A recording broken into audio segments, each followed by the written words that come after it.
دیکھنے میں آ رہا ہے کہ پی ایم ایل این جو کہ پنجاب کی ایک بڑی سیاسی طاقت ہے اور میاں نواز شریف صاحب اب آ چکے ہیں، اور ایسی صورتحال میں پھر بھی ہم دیکھ رہے ہیں کہ پی ایم ایل این جو ہے الیکٹیبلز کی طرف جا رہی ہے، اور P M L N seat adjustment P M L Q سے اور پاکستان استحکام پارٹی سے کرنے جا رہی ہے، اور ہمیں کسی جگہ سے یہ انفارمیشن ملی ہے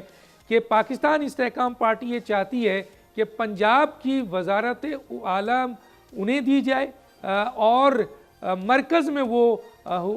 پی ایم ایل این کو سپورٹ کریں گے. ایسی کوئی یا چند سیٹوں کے اوپر بھی کہ میجورٹی آف دا پنجاب کی سیٹ وہ چاہتے ہیں انہیں دی جائے، کیا یہ اس قسم کی کوئی بات چیت چل رہی ہے سر؟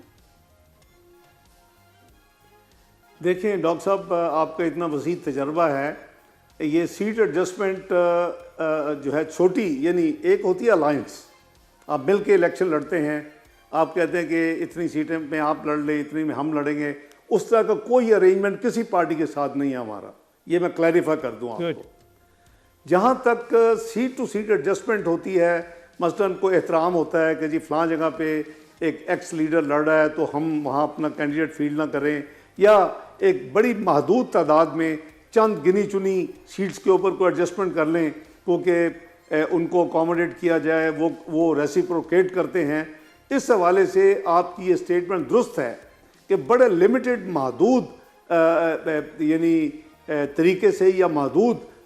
یعنی ایریا میں بہت لمیٹڈ، وہ بالکل جو دو جماعتوں کا آپ نے نام لیا ان کے ساتھ ہماری چند سیٹوں پہ ایڈجسٹمنٹ ضرور ہونے کا ایک اصولی فیصلہ ہو چکا ہے. اور ظاہر ہے کہ جب آج سے 3 دن بعد جب ہمارے